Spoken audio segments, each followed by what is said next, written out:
Siddharth ITI द्वारा चलाए जा रहे ऑनलाइन क्लास में मैं शिव सर एक बार फिर से आप लोगों का बहुत बहुत स्वागत करता हूं अपने YouTube channel gain knowledge technical में। आज मैं फिर आप लोगों के लिए MCQ क्वेश्चन लेकर आया हूं ताकि आप लोग बढ़िया से रिवीजन करें और आगामी होने वाली AITT एग्ज़ाम में आप आसानी से परीक्षा को दे सकें। तो चलिए शुरू करते हैं और आते हैं अपने टॉपिक पे और देखते हैं पहला प्रश्न क्या बोलता है और इसके क्या आंसर हैं। पहला प्रश्न है, निम्नलिखित में से कौन सा पदार्थ इंसुलेटर नहीं होता है।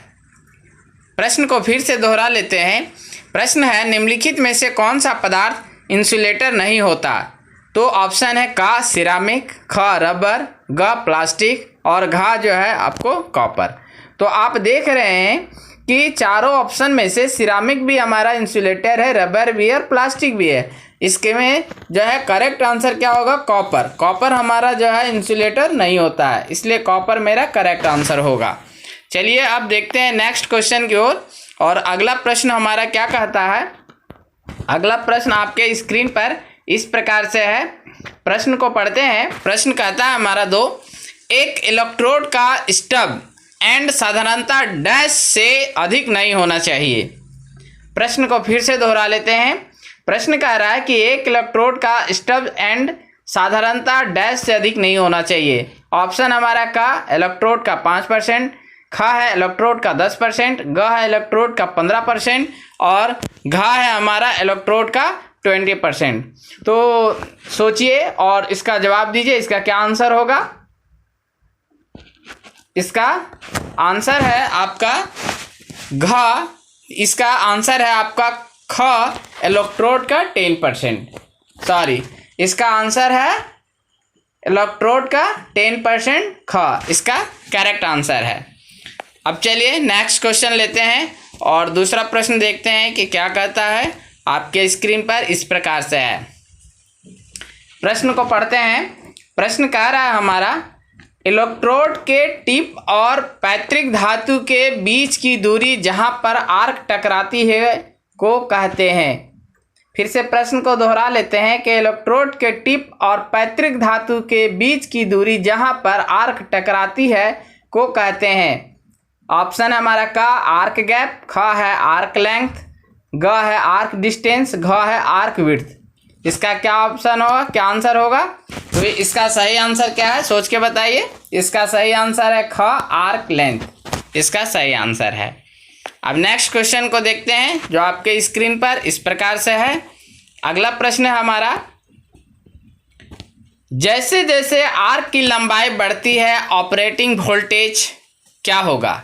ऑप्शन है का बढ़ जाएगा, खा कम हो जाएगा, वैसा ही बना रहेगा, आपका घ है बढ़ या घट सकता है। तो इसका करेक्ट आंसर क्या होगा, सोचकर जवाब दीजिए। इसका करेक्ट आंसर क्या होगा, सोचकर जवाब दीजिए। इसका करेक्ट आंसर होगा का बढ़ जाएगा, का इसका सही आंसर है। चलिए अब आगे बढ़ते हैं और देखते हैं हमारा नेक्स्ट क्वेश्चन क्या कहता है। नेक्स्ट क्वेश्चन जो आपके स्क्रीन पर इस प्रकार से है।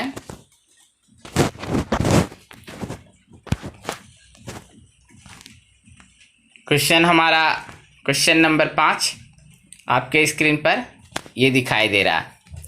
प्रश्न है, चलिए पढ़ते हैं प्रश्न को कि इलेक्ट्रिक आर्क वेल्डिंग में प्रयोग किए जाने वाली आर्क होती है। फिर से प्रश्न को पढ़ रहे हैं कि इलेक्ट्रिक आर्क वेल्डिंग में प्रयोग किए जाने वाली आर्क होती है, क्या होती है। हाई का में हमारा ऑप्शन है high voltage high current discharge, खा में है लो वोल्टेज लो करंट डिस्चार्ज, गा में है low voltage high current discharge और घा है हमारा ऑप्शन हाई वोल्टेज लो करंट डिस्चार्ज। तो देखिए, वेल्डिंग करते समय जो हम करंट लेते हैं स्टेप डाउन ट्रांसफार्मर से, तो उस ट्रांसफार्मर के द्वारा जो हमें करंट आउटपुट मिलती है वो हमारा होता है लो वोल्टेज और हाई करंट डिस्चार्ज। तो इसका करेक्ट आंसर क्या होगा, इसका करेक्ट आंसर ग होगा, low voltage high current discharge. अभी तक जो है आप लोग अगर हमारे चैनल को सब्सक्राइब नहीं किए हैं तो इसको सब्सक्राइब कर लीजिए और जो है ज़्यादा से ज़्यादा शेयर कीजिए ताकि अधिक से अधिक लड़कों को इसका लाभ मिल सके। और अगर कोई प्रॉब्लम हो तो आप कमेंट भी कर सकते हैं और कमेंट करके आप जो है उसका आंसर भी ले सकते हैं। तो चलिए हम नेक्स्ट क्वेश्चन की ओर बढ़ते हैं और देखते हैं कि हमारा अगला क्वेश्चन क्या कहता है। अगला क्वेश्चन आपके जो है स्क्रीन पर इस प्रकार से है। नेक्स्ट क्वेश्चन है, डैश से कम वोल्टेज के साथ आर्क को बनाया नहीं रखा जा सकता है। प्रश्न है फिर से कि डैश से कम वोल्टेज के साथ आर्क को बनाया नहीं रखा जा सकता है। इसके सही आंसर क्या होंगे, सोच के बताइए। इसके सही आंसर है क 14 वोल्ट। 14 वोल्ट से कम वोल्टेज के साथ आर्क को बनाया नहीं रखा जा सकता है। तो इसके सही आंसर है क। अब नेक्स्ट क्वेश्चन की ओर बढ़ते हैं, देखते हैं कि नेक्स्ट क्वेश्चन जो है क्या कहता है। आपके स्क्रीन पर इस प्रकार से दिखाई दे रहा है। नेक्स्ट क्वेश्चन है हमारा कि आर्क वेल्डिंग में ताप का स्रोत होता है। आर्क वेल्डिंग में टेम्परेचर का क्या सोर्स है। तो ऑप्शन है आपका क करंट, ख है आर्क वोल्टेज, ग है इलेक्ट्रिसिटी, घ है वेल्डिंग ट्रांसफार्मर। तो इसका सही आंसर क्या होगा, सोचकर जवाब दीजिए। आपके आंसर का इंतजार है, आप जवाब दें। इसका सही आंसर होगा ग इलेक्ट्रिसिटी। इसका सही आंसर है, करेक्ट आंसर है। अब आगे की ओर बढ़ते हैं, देखते हैं नेक्स्ट क्वेश्चन क्या कहता है। आपके स्क्रीन पर इस प्रकार से है। नेक्स्ट क्वेश्चन कह रहा है कि एयर कूल ट्रांसफार्मर के लिए निम्नलिखित में से कौन सा सही नहीं है। फिर से प्रश्न को दोहरा लेते हैं। एयर कूल ट्रांसफार्मर के लिए निम्नलिखित में से कौन सा सही नहीं है। इसके ऑप्शन जो है आपके स्क्रीन पर ये है। पहला हल्का भार, ख कम खर्चीला, ग अधिक बिजली की खपत करता है, घ कम बिजली की खपत करता है। तो सही आंसर क्या है, सोचकर जवाब दें। इसका सही आंसर है घ, आपका कम बिजली की खपत करता है। तो ये इसके सही आंसर हैं, करेक्ट आंसर घ है। चलिए अब देखते हैं नेक्स्ट क्वेश्चन जो हमारा स्क्रीन पे क्या कहता है। नेक्स्ट क्वेश्चन हमारा ये, एक सर्किट में करंट के बहाव की मात्रा को प्रकट करने वाली टर्म को कहते हैं क्या। एक सर्किट में करंट के बहाव की मात्रा को प्रकट करने वाली टर्म को क्या कहते हैं। ऑप्शन हमारा का वोल्ट, ख है एम्पियर, ग है ओम, घ है फेराइट। क्या सही आंसर होंगे, जवाब दीजिए सोचकर। सही आंसर है ख एम्पियर। एम्पियर हमारा सही आंसर है ख। अब नेक्स्ट क्वेश्चन की ओर बढ़ते हैं, देखते हैं हमारा अगला क्वेश्चन क्या कहता है।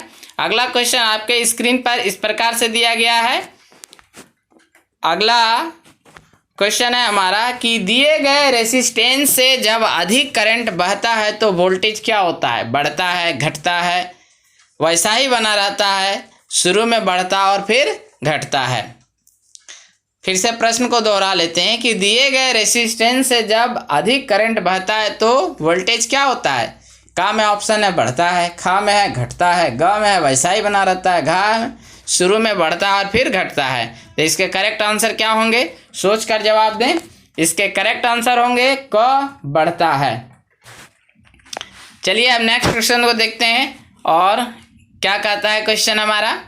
क्वेश्चन कहता है कि निम्नलिखित में से कौन से प्रकार का ट्रांसफार्मर आर्क वेल्डिंग में प्रयोग किया जाता है। बहुत ही इंपॉर्टेंट क्वेश्चन है जो बार बार परीक्षा में पूछा जाता है। इस प्रश्न को जो सारे प्रश्न मैं करवा रहा हूँ इसको बढ़िया से आप नोटबुक में उतार लें, क्योंकि आगामी होने वाली अखिल भारतीय शिल्प प्रशिक्षु परीक्षा में ये प्रश्न आएंगे और ज़रूर आएंगे। अगर आपने इसका सही से रिवीजन नहीं किया तो आप परीक्षा में फेल हो सकते हैं। प्रश्न को फिर से पढ़ते हैं। निम्नलिखित में से कौन से प्रकार का ट्रांसफार्मर आर्क वेल्डिंग में प्रयोग किया जाता है। ऑप्शन है आपके का स्टेप डाउन, खा है स्टेप अप, ग है 1 to 1, घ है सप्लाई वोल्टेज बढ़ाने के लिए सामर्थ्य है। तो इसके सही ऑप्शन क्या होंगे। इसके सही ऑप्शन है आपका क step down. Step down transformer आपका यूज होता है, स्टेप डाउन ट्रांसफार्मर। चलिए नेक्स्ट क्वेश्चन को देखते हैं जो आपके स्क्रीन पर इस प्रकार से दिखाई दे रहा है। क्वेश्चन है आपका कि आर्क वेल्डिंग में अर्थ क्लैंप किया जाता है।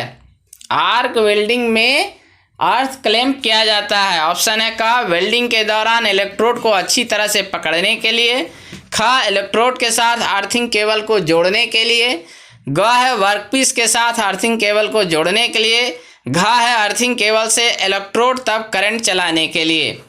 इसके सही आंसर क्या होंगे, सोचकर जवाब दीजिए। इसके सही आंसर है ग वर्कपीस के साथ अर्थिंग केबल को जोड़ने के लिए। तो आज इतना ही।